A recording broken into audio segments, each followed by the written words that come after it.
The stage is almost yours. There you go.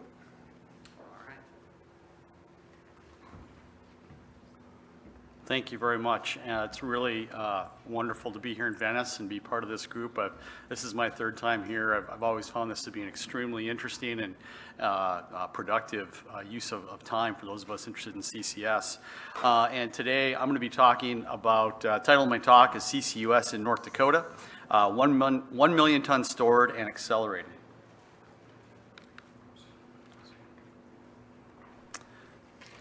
So a lot of you might be asking yourselves, where is North Dakota? Where is this guy from? North Dakota is in the center of North America in the United States, right along the border with Canada.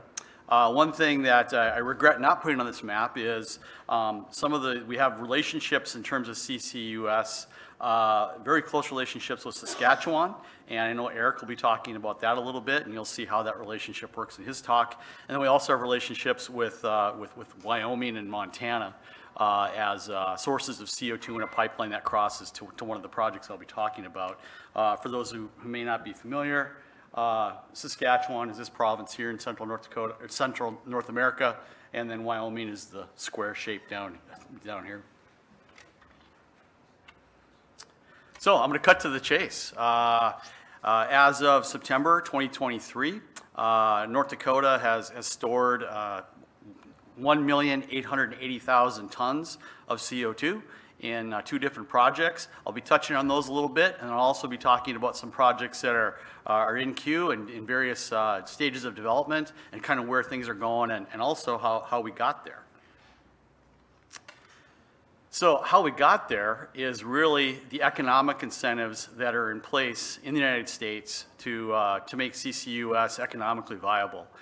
Richard Esposito yesterday talked quite a bit about the U.S. federal 45Q tax credits, so I won't go into detail on those, other than to say when you've got $60 a ton that can be paid to the operator of an enhanced oil recovery project, and then you've got $85 a ton that can be paid to the operator of a capture system that's sending the CO2 to a deep saline formation.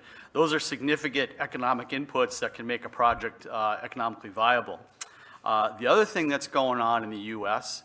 That's been an important part of sort of kickstarting the industry, CCS industry, are the low carbon fuel standards markets, the LCFS markets, in particular the California Air Resources Board, or CARB, LCF credits. They've got a system by which an ethanol producer can apply for certification if they're doing CCS, they're storing CO2 that they collect either off of their fermentation process or maybe the combustion associated with the operation of that plant. They can apply to the CARB for carbon credits associated with LCFS. Those credits have been trading for up to $73 a ton as of September 2023. And the value of the 45Q tax credits can be stacked with the CARB credits. So an ethanol plant that's capturing CO2 can get $85 a ton for CO2 that they store in a saline formation, and they can get another $73 a ton for that same CO2 stored in that same saline formation. So again, just adds that much more economic incentive to do CCUS. Kind of focusing on North Dakota has, over the last 20 years or so, there have been a series of governors and legislative leaders that have been very keen on recognizing that CCS and CCUS are an important part of the state's economy if we're going to move forward. North Dakota is a very fossil fuel, both production and use intensive state relative to the size of our population. We're about 700,000 people in North Dakota. And our legislative leaders, they recognize that the federal government has got their incentives, and North Dakota wanted to put their own incentives in place to again, sort of incentivize people coming to North Dakota to do this. So there's a coal conversion tax reduction of up to 50% for a coal-fired power plant that's going to capture CO2. There are no sales tax on a variety of CO2-related infrastructure, whether it's pipeline, compressors, any kind of infrastructure that's needed to capture and transport and store the CO2. There's no sales tax collected on those materials. And then there is, from the enhanced oil recovery standpoint, there's a 0% extraction tax for 20 years for a project that on the incremental oil that's produced in that project, although they still pay the production tax. So in addition to the economic incentives that are in place in both the federal level and the state level, North Dakota is fortunate to have really, tremendous geology that's suited for CO2 storage. This is a stratigraphic column for the state of North Dakota. North Dakota sits inside the Williston Basin. The Williston Basin has formations that represent every major period of time. And what we see here is there's I believe there's 6 or 7 different formations that have been identified as having the ability to store CO2 in saline formations. Some of those formations also are the homes to oil reservoirs, and many of those oil reservoirs have been identified as being amenable to CO2 enhanced oil recovery. So sort of really, from about 4,000 feet on down, we've got multiple targets that can be suitable for CO2 storage. And then we've also got associated seals both above and below those formations. So we really have excellent geology when it comes to North Dakota in terms of giving people a lot of options for targets. And between the economic incentives and the favorable geologic conditions, there have been a lot of projects that have popped up in North Dakota just in the last 10 years or so, and especially even just within the last 5 years. This is a map showing the combination of operational, permitted, and announced projects in North Dakota. And I can tell you that there are other projects that have not yet been announced, but are also along the ways in terms of their pre-site site characterization and site selection process. But we've got 11 projects on this map. One of them is the Denbury EOR project down the Cedar Hills unit. That green line is a segment of the pipeline that's bringing CO2 from Wyoming. And then we've got a series of other projects. I'll kind of be touching on some of them here, but in the interest of time, just kind of gives you a sense of, really across the western part of North Dakota, we've got a lot of projects at various stages of development. I'm going to start by talking about the EOR side of things. The reason I'm starting with that, you'll see this is the biggest portion of the CO2 stored so far. And when we talk about enhanced oil recovery opportunities in North Dakota, we've looked at we've identified over 200 conventional oil fields in North Dakota that could use over 300 million tons of CO2 to produce over 1 billion barrels of incremental oil. I've circled the Cedar Hills field there to indicate that is the first enhanced oil recovery project that's been conducted in North Dakota. Sort of some of the details on that. The Cedar Hills unit is operated by Denbury, which was recently acquired by ExxonMobil. The source of that CO2 is 2 natural gas processing plants in Wyoming. It's delivered via interstate pipeline to the rate of about 1 million tons a year. And the injection is into UIC, underground injection control, Class 2 wells. This is an important distinction from the Class 6 wells that are used for dedicated CO2 storage.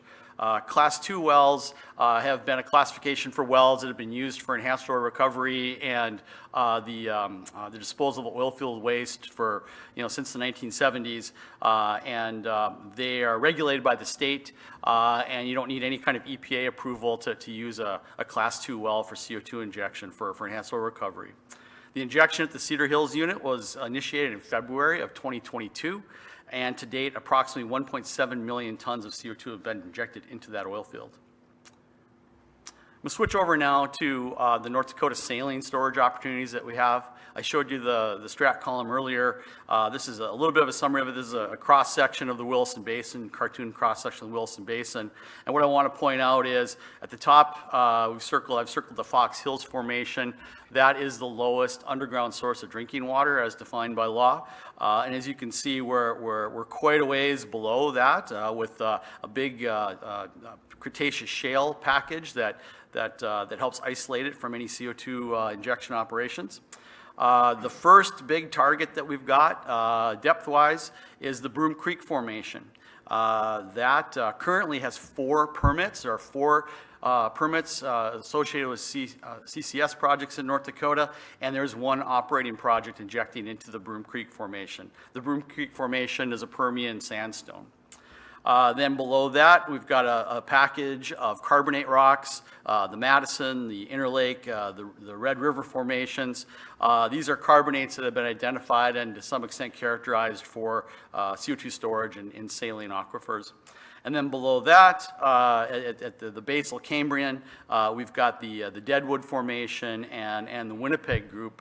Sandstones within those formations have been identified, and there is one project that has a permit in the Deadwood in North Dakota, and I'm sure Eric will be talking about how the Deadwood is a target formation for a project up in Saskatchewan. So the other operating project in North Dakota right now is the Red Trail Energy ethanol plant located near Dickinson, North Dakota, in southwest North Dakota. They commenced injection in June 16th of 2022, and to date they've stored about 180,000 tons of CO2. They're scheduled to store approximately 180,000 tons of CO2 per year. When we talk about dedicated storage and saline formations in the United States, that's going to require an underground injection control Class 6 well permit. One of the other things that North Dakota has going for it is in 2018, the US EPA approved primacy for Class 6 wells for North Dakota. What that means is rather than the EPA being the regulatory agency to which a project operator would submit a permit and go through the EPA review process, it goes through a regulatory agency in North Dakota. The advantage of that is you're not waiting in line behind dozens of projects that might be all over the country.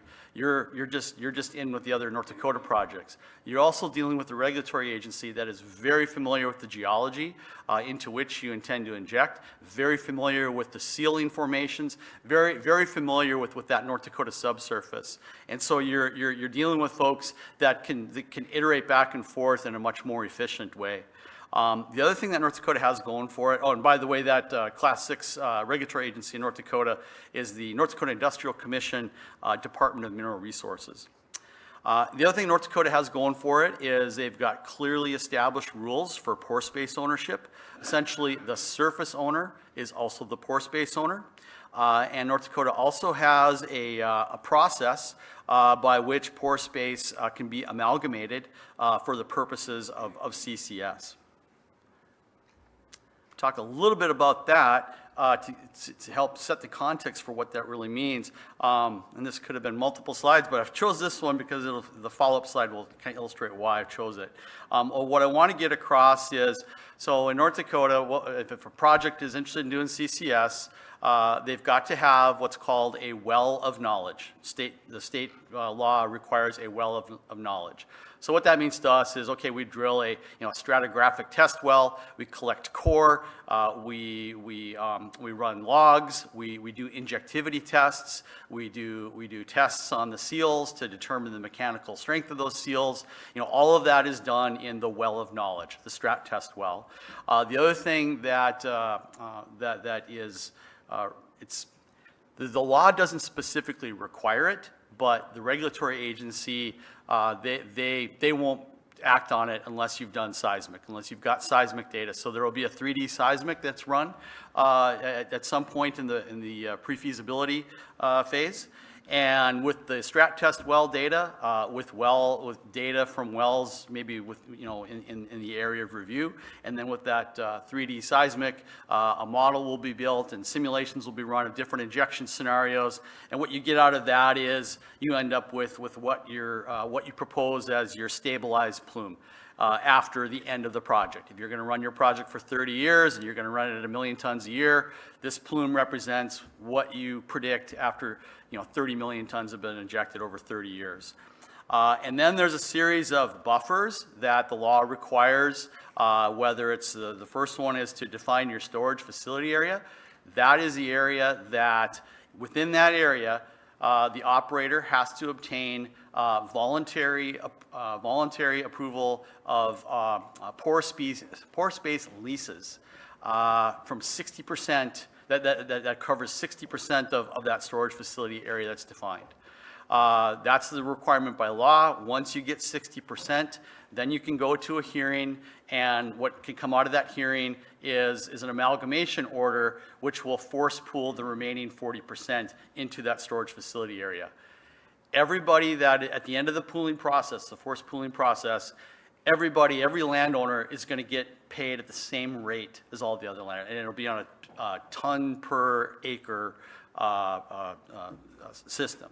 So everybody's getting equitably compensated, and you end up with this storage facility area. One thing I can tell you is that these companies, the 60% number in their minds is not enough. All of the projects I'll show you in the next slide all have greater than 90% of voluntary participation from the landowners within their areas. These are the currently permitted North Dakota saline storage projects. These are the storage facility area that have been permitted. You see down here, you've got the Red Trail ethanol plant. That's 180,000 tons a year. That's the smallest one. That's planned to operate for, I believe, it's 12 years is what their permit is for. And then over here, you've got these two permits are associated with the Milton R. Young coal-fired power plant, which between the two would store about 10 million tons a year from that power plant. Up here, you've got the Blue Flint ethanol plant, which is a little bit bigger than the Red Trail. This is 180,000 tons. This will be about 200,000 tons a year. They've got their storage permit. Yes. I'll wrap it up. Yep. And then here we've got the Great Plains, another one. All of these are in the Broom Creek. This one is Broom Creek and Deadwood. So wrapping it up, this just gives you a sense of all these different projects. They add up to about 15, 20 million tons a year when you add it all up. The Broom Creek, tremendous potential, gigatons worth of that. You've got 13 gigatons available for storage in this circled area in different saline formations. Tremendous oil. And just to tie it all up, the future North Dakota economy is tied to CCUS. There's a lot of grassroots support for CCUS because it's seen as a way to maintain our coal-fired power fleet, to not only have jobs, but to maintain our reliable, affordable power that we need, especially in the wintertime in North Dakota, very harsh winters. And then at the political level, our governor recently called for North Dakota to be carbon neutral by 2030. I think one of the key things here, he's a Republican. So even on the right side of the aisle, he recognizes the value of CCS in moving society forward. So with that, thank you very much. Thanks a lot, Jim.